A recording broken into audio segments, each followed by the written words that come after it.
What's up, everybody? Man, we are back and in action.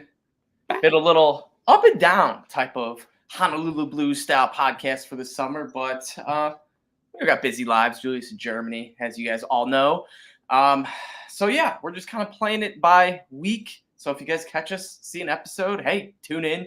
But if not, check out the Twitter. We got some good old tweets all going on over there. But more importantly, Nick, what is going on, my man? I like the Lions hat. That seems new. Is it new?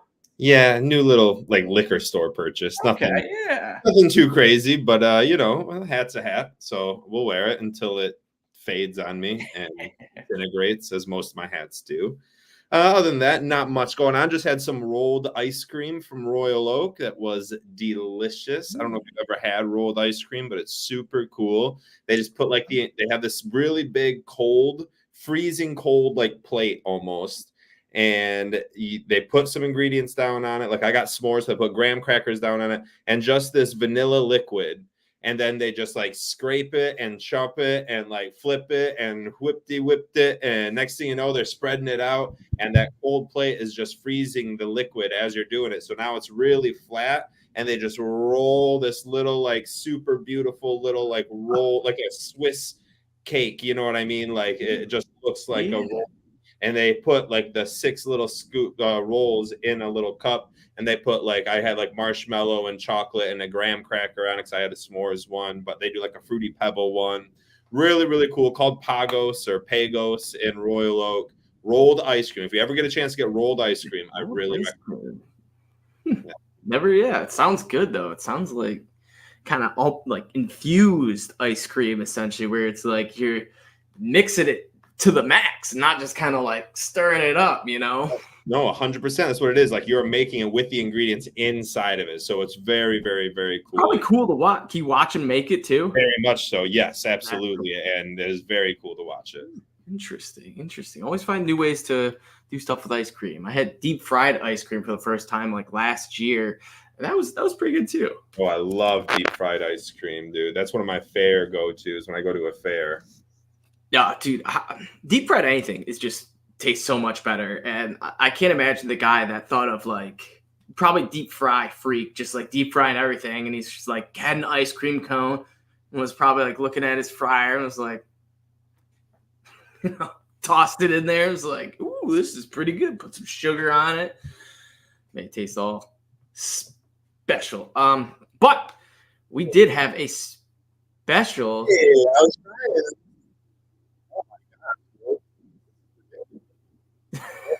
All I was trying to do was show a video of Pagos real quick. I was going to share my screen, and then it wouldn't work. So we just got to listen to that cool little dun da da da da da da da. Well, yeah, we got the sound bit. So well, Nick, I got something sweet for you. That's not some ice cream, but it is our boy Jake Bates got signed to the Lions, a 2-year deal. He is the former kicker of the Michigan Panthers. As some of you may have heard, he hit a 64-yard game winner in Ford Field for the Michigan Panthers. He's hit also numerous other 55 and up and some other 60-yarders. So this dude has a leg. He started playing football in college, had never played it growing up. He was a soccer player. So that kind of, gives me a little optimism, because I feel like kickers nowadays, it's hard to find a traditional football kicker because you almost just have to have a special leg. And I feel like if you're playing soccer, that almost caters towards, you having a good leg as of going in, to football with your good leg. So hopefully Jake Bates is the real deal. He did go to Arkansas on a kicking scholarship. I believe that was one of his only offers. And then undrafted free agent, Michigan Panthers picked him up, and he lit it up. He got a couple interviews from the Washington Commanders. He also got an interview from the Packers, who desperately wanted a kicker. And, of course, he wanted to stay home with Detroit Lions. So, as of now, it seems like he is going to be in a competition. I'm pretty sure he's the front runner given his contract. He got 150,000 guaranteed and 100,000 signing bonus. So, it was a 2-year, I think $1.9 million. It was real cheap. But anyways, we still have the money badger. And personally, I kind of like this. You know, it puts some pressure on Badgley. If he, gets sent down to the practice squad, I think he's a great, backup kicker, essentially. I don't think he would get poached. He's not, that special. Maybe if there were some kicker injuries that happened, or if some of the rookies or younger guys that got drafted in the last couple of years just, flailed out, then maybe I can see someone poaching him. But as of now, I'm kind of liking where we're at. So talk me through some of your thoughts on our recent kicker debacles. Yeah, I'm excited for it, right? That's a good position battle to watch. Everyone loves a good position battle. I was kind of on the Turner train leading after the reports of last week, him kind of beating out Badgley. I love the Money Badger. I truly do. He has a little heart, or a little spot in my heart, because I got to personally talk with him at the Senior Bowl in like 2018 or 19 or 20 or whenever it was. And so that was really cool. And so I've always liked him, right? But even though he did just fine for us, I truly think he did just fine. And we have like a record amount of games indoors this year. So like that, and that was where outdoors.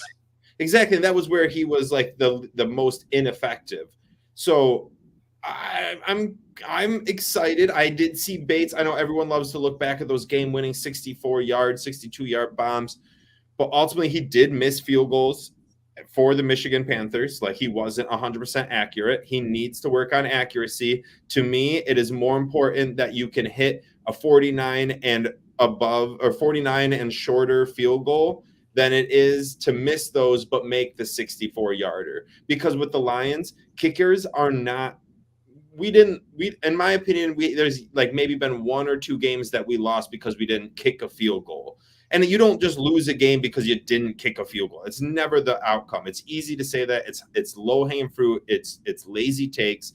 So there's, to me, we're past the kicker at this point. Get a kicker that can get a field goal within 50 yards when you need it to win the game, right? I would be much more concerned with Jake Bates going out to hit a 46-yard field goal as time expires than I would be Michael Badgley. Okay? But I also do want a kicker that can knock a 64-yarder through the uprights. I mean, that's freaking electric. Come on, that would be awesome. Let's give Baltimore some payback with a 68-yard field goal or whatever. Let's break Justin Tucker's record. So I don't know, Adam. I truly don't know. Like, I like the competition. If I had to vote on who I want, I know Jake Bates is the sexy name right now, and it's an unpopular take, but I like Michael Badgley. I'm sorry to say. So a little Jake Bates stats from inside of 50, so 49 and below. He was 11 of 12. He missed a 30 to 39 yarder, which I thought he missed a little more than that. But don't. And then he did. I watched him miss a. I think he had a couple that were right on 50. Yeah. So. Okay. That fringe 49, 50. But my first, or I guess my first thoughts of this was, do the Lions really need a kicker that can drill like a 60-yard plus consistently? Or do we need a guy that is just never miss 40 inside? Because how often do you think Dan Campbell will, send his kicker out to kick a 60-yarder? It's like very rare circumstances where he would opt out of going for it. Because I think you would have like a 4th and like 3, 4, maybe even 5, where he would consider going for it, depending on how the game's going, the points, whatever. But I feel like Dan Campbell, would have to have a little, like a weird opportunity, like right before halftime, to maybe end the game.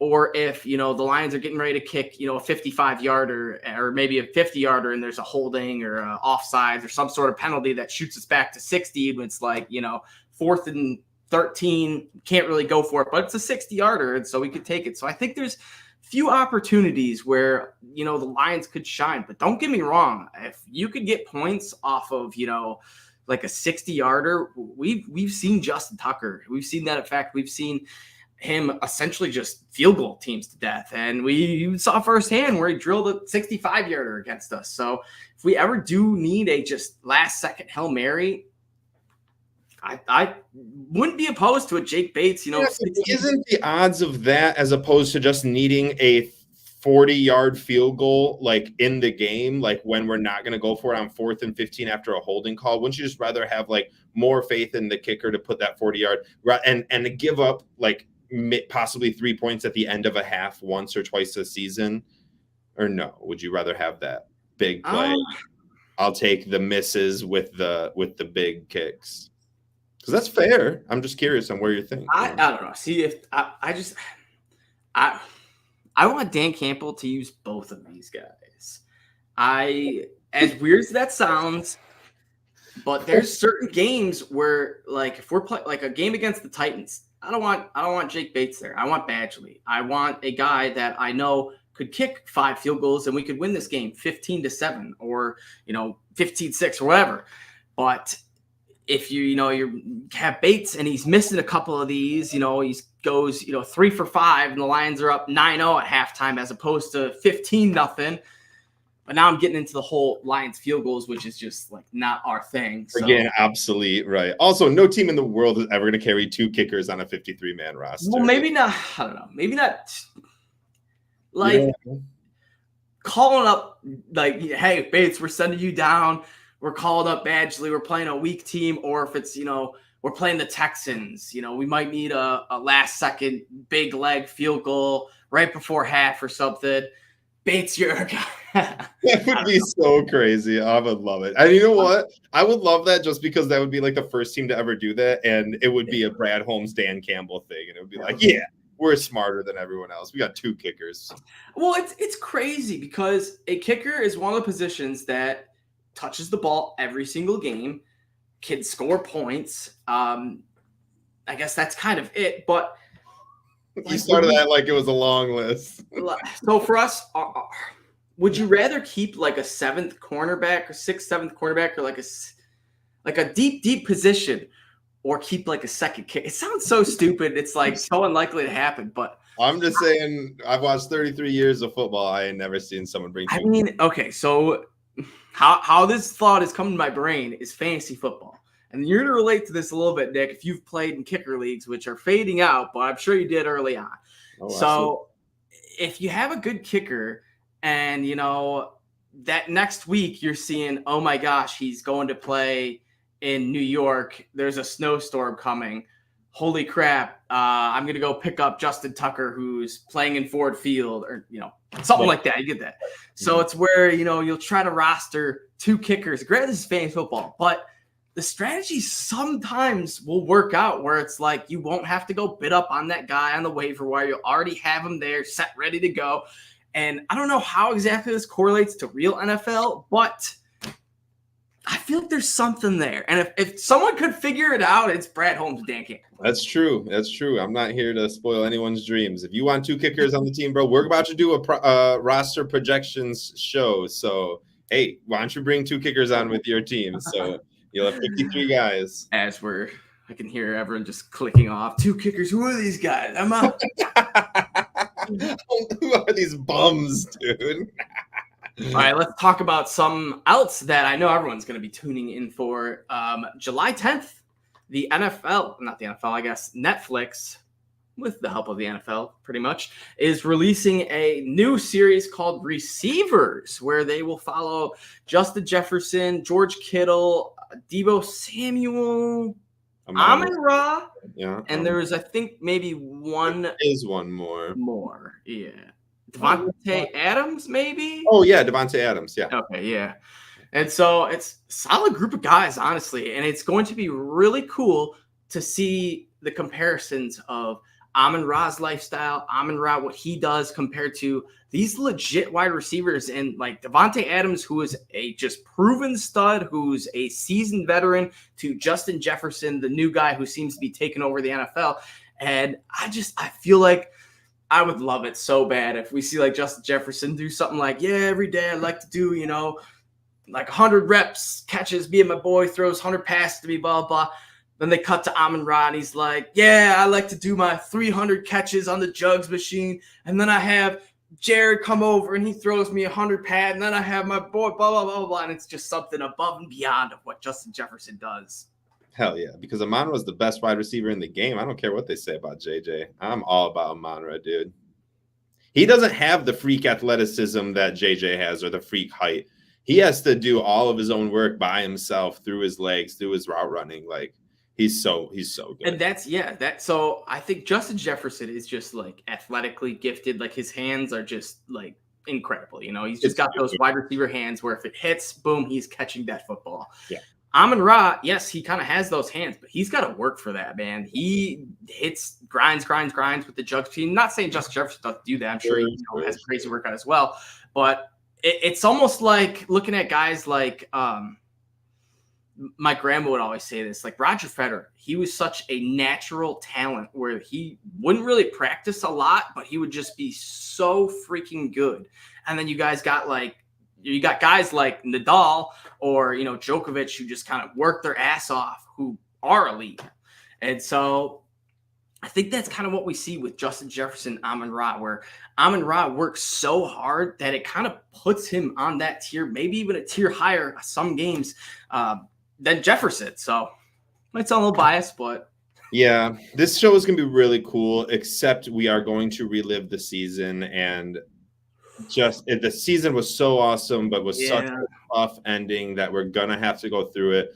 And it's going to be against Debo and Kittle, who are also on the show. So then we'll get to see how excited they are post Super Bowl week and at the Super Bowl. And ultimately they'll lose and we'll see them heartbroken as well. But we get to see them go through the Super Bowl in the last episode, I assume, where we're going to be, our guy's going to be in the running until like the second to last episode. But it will be cool. I do think Amon-Ra St. Brown is going to steal the show. I think George Kittle will come away as the ultimate fan favorite because he already is. But I think out of Debo, Devontae, JJ, and Amon-Ra, that Amon-Ra is going to be the guy that people are like in love with, which is going to bring a little bit more media like interest, like I don't know, to Detroit, which is always cool. We'll take all the fans, bring them on. So I think this is a great thing. I'm really happy that Omaha Productions veered left and fixed the quarterback idea, because everyone was turning it down and went to wide receivers, who people still want to watch wide receivers, and they're very interesting. Anything with football, we're going to have 3 different Hard Knocks this year. I know, yeah. So I'll take any kind of inside the locker room football show. Yeah, we get to go from receivers to Hard Knocks and just laughing at the Bears and how silly they do stuff, to who's midseason. So, it's going to be the Giants first, and it's going to be the Giants off season. That's the first Hard Knocks this year. Then we get the Bears training camp, and then we get the entire AFC North in season. So that's right. They did the whole. That'll be really cool. Very cool. Yes, because that is outside of the NFC North. That is my favorite division. It is just such a blue collar, fun. I agree. Yeah. With outside, really, Pittsburgh was always like the team I didn't really care about out of all of them. And I'm very interested to see Justin Fields and Russell Wilson like together in the show and whatnot. That'll be really interesting. In fact, Watson and the Browns now that I kind of care less about, like. I just don't care about that story. Yeah, and so pivoting back to receivers, I think this was an amazing move by Omaha Productions, Netflix, whoever made the final call, because I do think they were trying to keep it like quarterback. We're going to follow the lives of quarterbacks, and then all of a sudden they got no quarterbacks, and they were like, you know what? We could do receivers, and then we could do running backs, and then we could do linebackers, and then we could do DBs, and there's just just as much content as there would be if every quarterback was like, yeah, I'm down, I'll do a show. So I also think it's cool how we'll get to see some other guys. But yeah, Nick, I totally didn't even think about that. Netflix and Omaha Productions and whoever's producing this is gassing up, will gas up the 49ers, the Lions. You'll see the Lions amazing 2 playoff wins. I'm pretty sure they'll, spotlight us on that, give us, our little one moment, and then you will see stuff where it'll be George Kittle like, nah, man, like, I think we're going to win this game as they're down 24-7. And it'll be like little things where it's like in real time, what's going to happen. But like the people on the show don't know. And you're just like, it's one of those things where it's like, don't go in the closet, please don't open the door. Right, exactly. Yes. Slow motion of Vildor bounce the face mask, and then they're gonna cut to another scene where Gibbs gets the ball ripped away, and then they're gonna cut to another scene of Reynolds back-to-back drops. That's just gonna be a gut punch.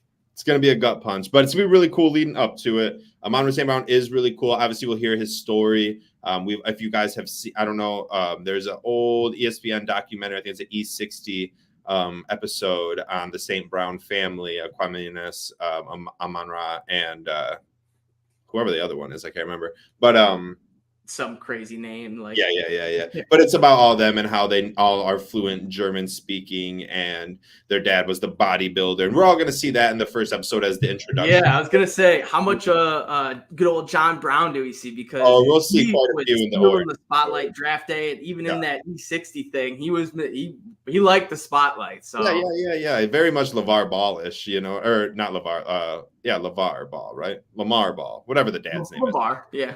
Okay. But then we're gonna see St. Brown dye his hair blue.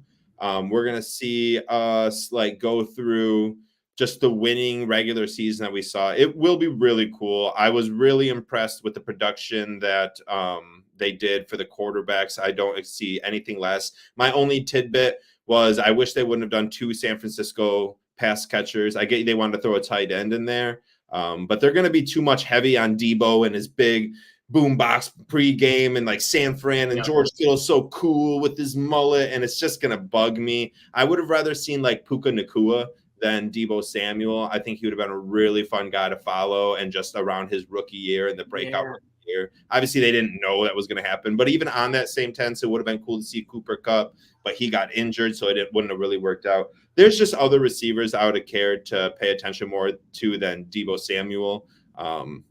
Just because I wonder if they asked, I'm sure they did ask some other receivers, and who did turn it down, who their next just missed the cut guy was, because they did end up getting Kittle and Debo, because part of me almost feels like they were a package deal where one of the two they came to him with hey, Debo, you want to do this? And either George Kittle got wind of it or Debo got wind of it and was like, hey, man, if you're doing him, let me hop in on this. So right. I could see that. Yeah. What I will say is I think the Lions, I don't know where you could find this, these numbers at, but I'm sure they're out there somewhere. I think they're going to be a top 3 most watched NFL team next year. Yeah. America's team, dude. I think just what we did, the journey to the NFC Championship, the heartbreak of it, you're going to have fans that are oh my God, people that joined the Lions bandwagon are going to be feeling that pain, which is so funny. You're going to have all these bandwagon fans that are oh yeah, let's never forget last year. That's what, we're not letting that happen again. And us diehards are oh God, no, this was a mere, actually, I guess that did kind of hurt, but it was just another, salt in the wound type thing where it was yep, been there, done that. So the Lions, we got Amon-Ra heading to Germany. I think he's back now, which I believe Julius had his kid go to. So we might get a little insight on that, see how that was. But also just the culture and kind of Dan Campbell, Brad Holmes doing well in the draft. The Lions were kind of nobodies becoming somebodies. If you kind of remember the Warriors, 15 years ago, they were nothing. They had made the playoffs. They hadn't done anything. I think they made it to the second round with Baron Davis maybe one time. They had Latrell Sprewell back in the day, dude. God, I love it. I'm trying to think of another guy. Oh, that was about it, dude. The Golden State didn't have nobody, dude. Nobody. Then they had that Monte Ellis. That's who it was. Monte Ellis. Oh, okay. He was right after Baron Davis, and they were nothing. Then all of a sudden, you get Steph Curry, you get Steve Kerr, you get Klay Thompson, you get a Draymond, and boom, they win a championship and just explode the market. And now you see every single person. Granted, Curry did have a lot to do with that, but it's Hutch, Amon-Ra, Gibbs, any one of these guys could become our Steph Curry essentially, and it's kind of weird because I think we're going to have a lot of grade A type players, but I don't think we will see someone that's like, oh my goodness, this dude is by far outright our best player. I think there will just always be a couple other guys that are playing so well that will be in the competition for, yeah, he's the best player on the Detroit Lions right now. What are you looking up over there, Nick? So I actually was just, this is a great time to take a quick break so we can do a little ad, and I want to start doing this for our shows, but I don't know exactly how this is going to work out. So let's see if you guys, what made me think about this was we were talking about America's team, and if you, let's see how this goes. Can you see this? There we go. Can we see this? Woo, so yeah. I'm trying to go get t-shirts, help out the Honolulu Blues cause. We got America's / Detroit's team right here. You go to athlete logos, and then you search Detroit. You can get probably one of the more popular ones, the MCDC with his face in it, or probably the most popular shirt we sell, which is the MCDC Lion. So make sure you go check out athlete logos and grab a shirt today, Love it. Yeah, I got a lot of good stuff over there. Not just Lions either. If you like some other sports teams, they got some other cool stuff as well. Mm-hmm. But Detroit Lions, let's find our next topic here. I guess this was a last week topic, but we didn't really get to cover it. The loss of an OTA day. Lions are bad boys. So, Nick, how do you think this happened? Because you can't imagine, the coaches don't know the rules. Dan Campbell obviously knows you can't practice on certain days, can and can't. Brad Holmes knows it too. My initial belief is they messed up something where it was like, you can't put pads on, and they did. And an hour into the practice, someone realized it, and we're like, hey, we're breaking a rule here. We're probably going to get, fined or docked a practice day. So I think the Lions were just like, hell, let's just keep going. Let's just keep practicing because foot's already in the water. Let's just jump on right in. So give me your take on this whole situation. Didn't really affect me or bother me. Read a little bit of a couple articles. Ultimately, we just practiced with pads on. We weren't supposed to. A little bit more physical than you're supposed to be in mid-June it was like mid-June, right? Or was it late May? I think it was late May when it happened. Regardless. So it does not bother me at all. Like you said, bad boys of Detroit, dude. We'll go out there, be more physical than every other team. That's got to start with maybe breaking a rule. To me, rules are suggestions anyways. So, it is what it is. And we were saying we weren't going to take all 11 days anyway. We were only going to do like 10 days. So it worked out just fine. I don't know if that was a PR stunt or not. Or, man, maybe this was actually like Brad Holmes, Dan Campbell. They're like, hey, would it be smarter to do an extra padded day illegally so we'd lose one of these practice days later on or something we weren't really planning on using but could have used it, and maybe we should get a padded day early? Let's just take it. Yeah, why not? Who cares? Really? We costed one day. That one day is not going to do anything. It's off the shoulder. But it was kind of interesting to see. Next up, the old Lions genie had a big old question last week.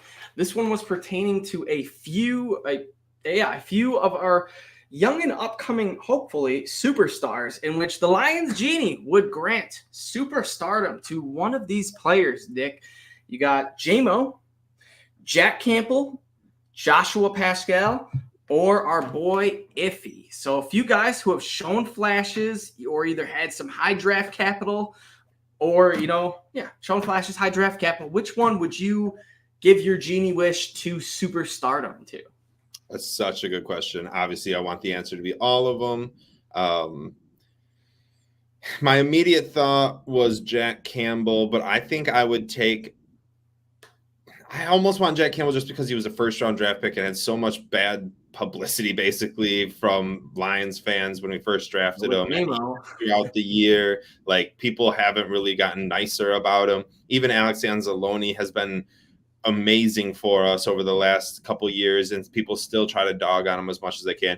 So it'd be fun to see Jack Campbell, but the longevity of a linebacker is not where I want my superstardom to be. I think the longevity of Josh Paschal would be awesome if he just comes out for the next 8 years and is just an like dominant pass rusher for until he's like 34 years old. Like that would be such a solid decade out of Paschal out of nowhere to compete with like Hutchinson after that. If you have two, like, and Hutchinson stays how he is, then you can put whatever linebacker, whatever safety you want back there, and they'll be just fine. And for JMO, yeah, it'd be great to have him, but I think Amon-Ra's got our superstardom locked up. Now I just need I need a possession. I need a role receiver. I don't need 2 stardom wide receivers out there because that creates drama. That creates money issues.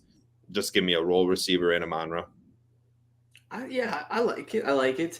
I like the longevity aspect of that. That's what I feel like a lot of people were kind of thinking this year. So everyone was kind of going JMO, and I think he did end up winning the vote. I don't know what the percents were. Didn't pull up. But anyways, JMO did win it. It was, I think Jack Campbell was close second, and then it was, I believe, Paschal, then Iffy with low, kind of similar numbers. But yeah, Paschal just came out of nowhere with like a 10-sack season. Having Paschal do that would almost elevate the defense as much as JMO becoming like a 1,500-yard, receiver, or even, even more, because if we're getting him and Hutch to produce at a max level, this allows Hutch to, do other things and not have to focus on getting to the quarterback, because Hutch is such a versatile player. He can drop back. He can get interceptions. He can contain guys. He can do all sorts of, stuff. And I do think the Lions will maybe expand his role into kind of getting more creative with him, different, rush packages. If it's the 2 fingers, the standing up, the, full three down blitz, whatever. I think, it's tough because you got 3 defenders and then you got JMO, and everyone wants the high flying offense. So do I, but I'm kind of with you here. Paschal, if he came out of nowhere, I feel like he's kind of the weakest link on this list. And if you elevate your weakest link to, the top, we still got JMO who, isn't really hurting our team. Paschal, if he goes out and has the exact same season as last year with injuries included, that's kind of hurting our team. That's a 2nd-round pick wasted. Where JMO, he's getting a touchdown now and then, making a big play now and then. Iffy, showing up, and even Jack Campbell making some, big hits, some good plays, and some pursuits. And then on top of this, if you really want to get into it, we saw the leaps that Derek Barnes and Alex Anzalone made their 2nd or 3rd year with the Lions. And so who's not to say that Jack Campbell can't, do this? And maybe Calvin Shepard is the linebacker whisperer and can, get more out of Jack Campbell. So yeah, for me, I kind of agree. I think if we had Paschal kind of come out of nowhere and just have, a 10-sack season, Hutch have a 15-sack season, Terrion Arnold, man, our secondary would just thrive from it as well. It would be a fun time. And part of me does think that one of these 4 guys will absolutely take a next step. I think so. If I had to guess who out of these 4 now who do you think's most likely? Yeah. Right. Superstardom, I would just have to say JMO. It's so hard for a linebacker, safety, or line to be a superstar. But JMO can catch 9 touchdowns this year for 900 yards, and Detroit fans will just be ogling over him. So I think it's easier for him. Yeah, and he's got that potential where it's like he's got the upside, I guess, where it's like Jack Campbell. Yeah, he's a solid linebacker. He's versatile. He's fast. We've seen him lay big hits, but there's not much upside in a linebacker. There's no linebackers out there that are getting 6-8 interceptions a year, going crazy. So yeah, I do think I think it's Jack Campbell or JMO. One of those 2 guys will has 80% chance. One of those 2 guys pops off. Yeah, agreed. All right, Mount Rushmore time, Nick. We got a little debacle because it's pretty much just like a Mount 2 more. as we all know that Barry and Calvin are the two locked-in faces. But there was quite a debacle on these last two names.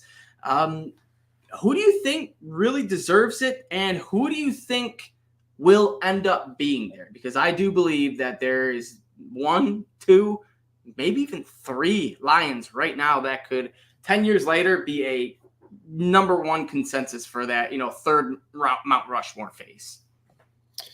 This was hard. It honestly, when I was setting it up, like I didn't know the reaction we would get. And you're right, it's Barry and Calvin. Should we go one by one? Who's your number 3? Who's your number 3? Honestly, I'd probably put Goff there, just because not 1, but 2 playoff wins, and I got to go to them both, so it's like a little extra there for me. But man, I know Stafford was awesome to watch.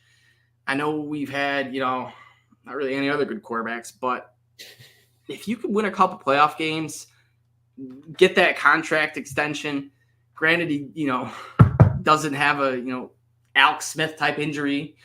I think this Goff's on a, trajectory of gonna get at least a couple more playoff wins, has a shot at Super Bowl, and has a shot at, an NFC championship. And if he even gets the Super Bowl, he is, I believe, a solidified Mount Rushmore type player.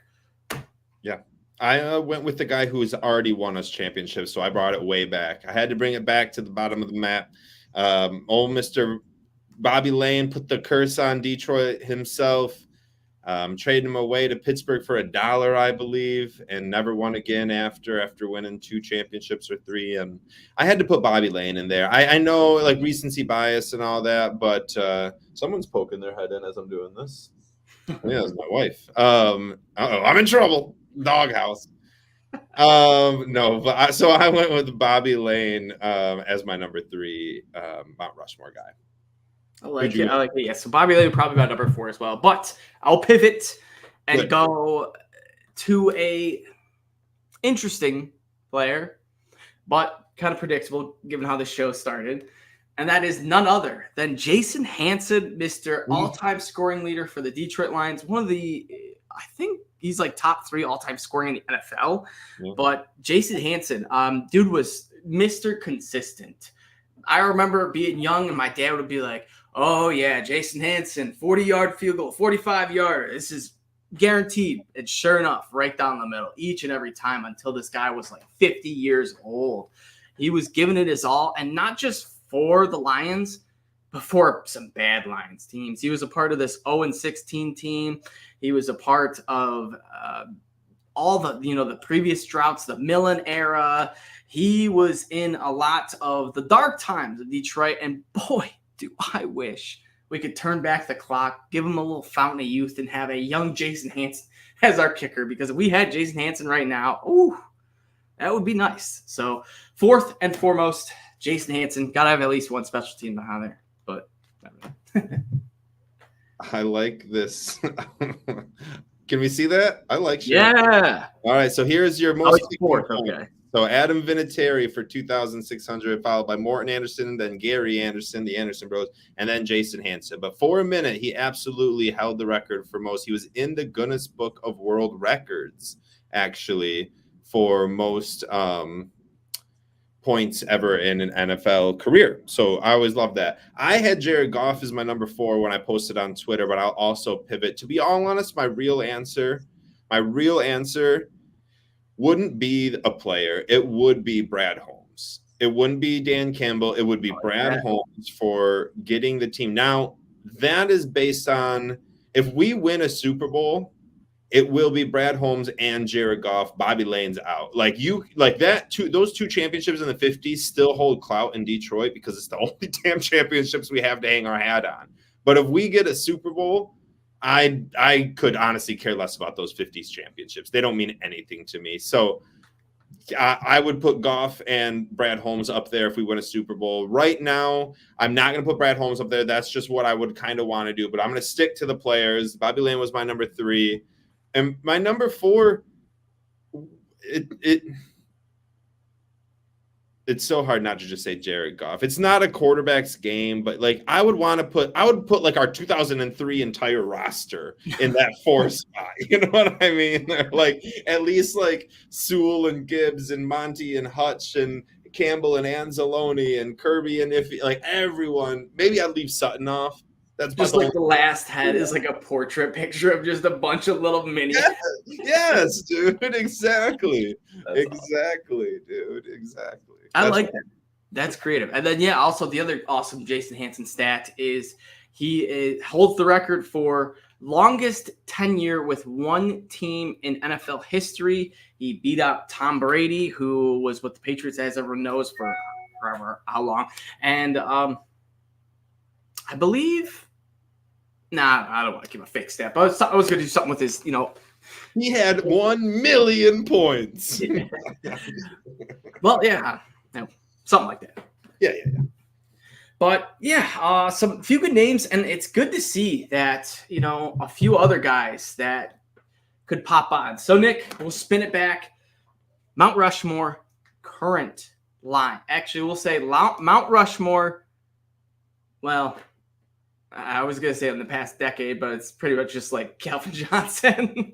So we'll just do just the 2023-2024 roster. Okay. Goff, Sewell, Hutch.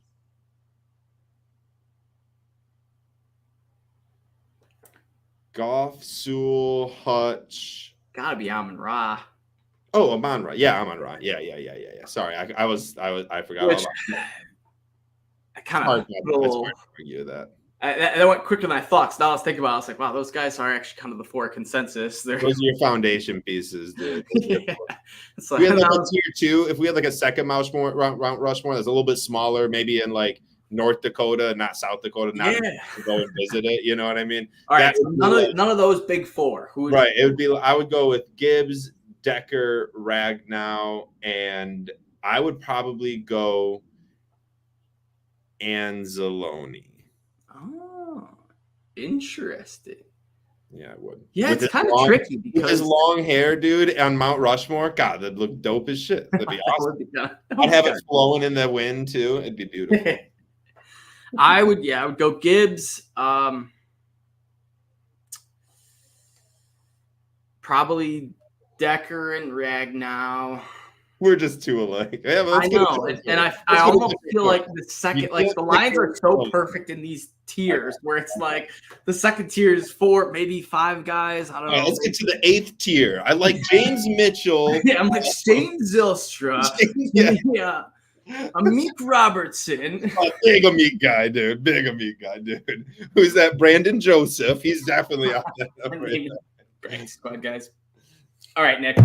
We'll do final question of the day. What position group on the Detroit Lions are you most concerned about? Because it seems like there's, a few battles going on. If it's, the battle for the wide receiver 2 spot, the kicking battle, what else we got? Linebackers, cornerbacks are kind of fighting for that top dog spot. So what spot, maybe not so much worried about, but like do both. 2-part question. Most concerning and most, excited to see, the grouping go at it in camp.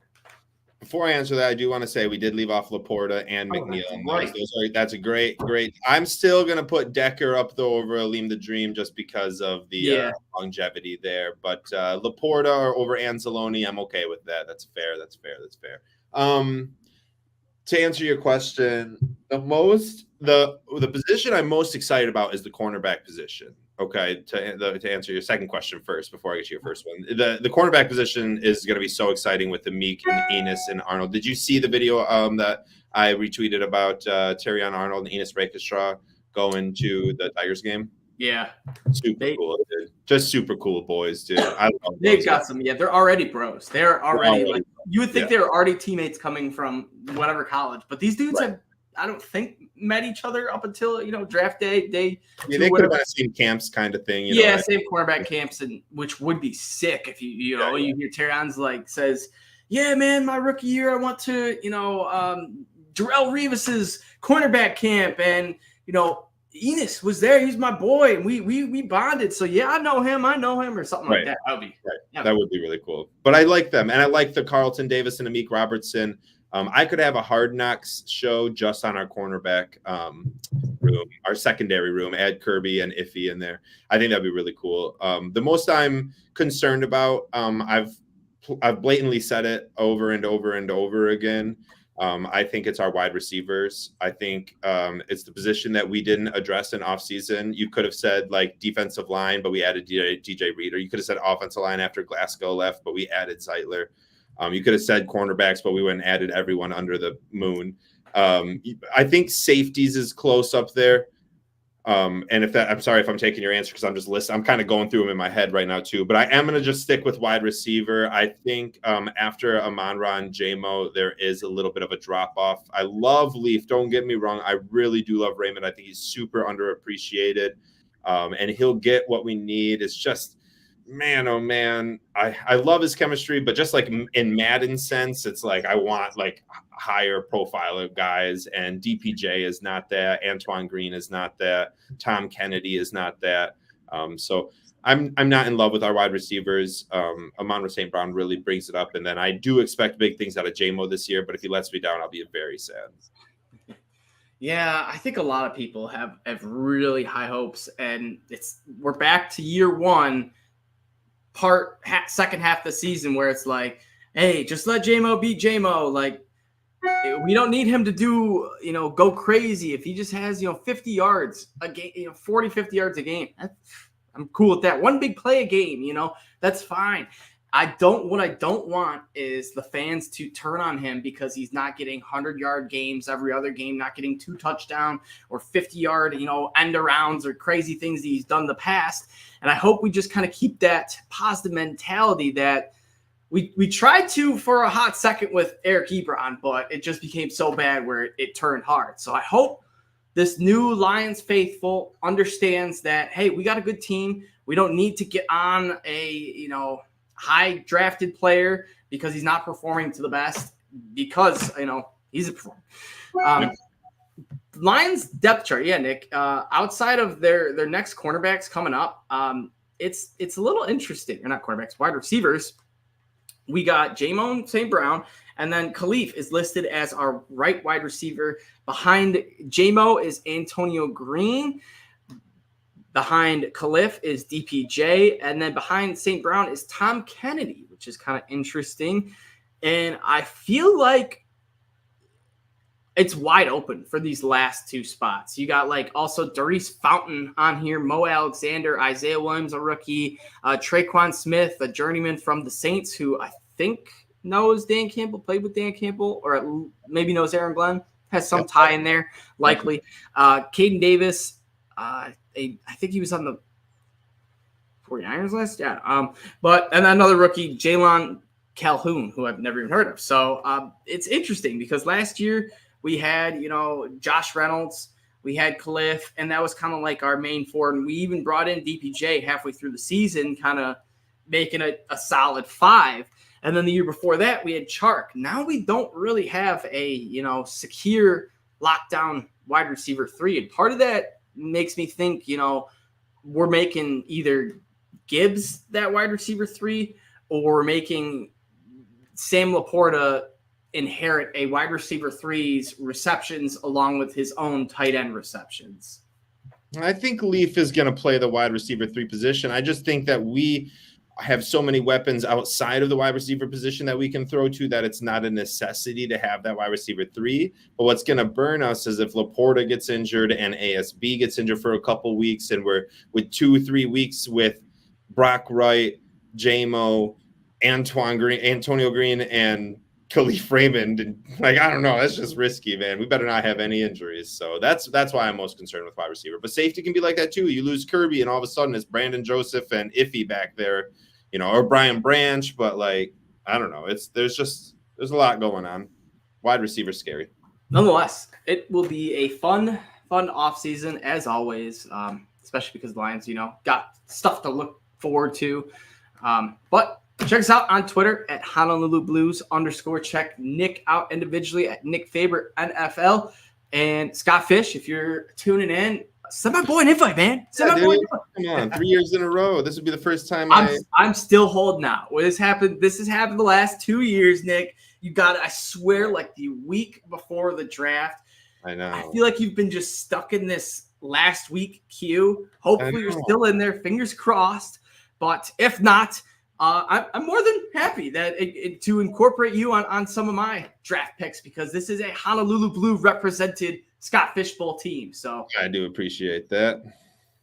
As always, check out the Athletes Logo store. Check that out. I believe it's in our bio. It's in our bio. Good stuff. Right. And as always, you're gonna have to do this one, Nick. I'm did not signed in, so go. Lions.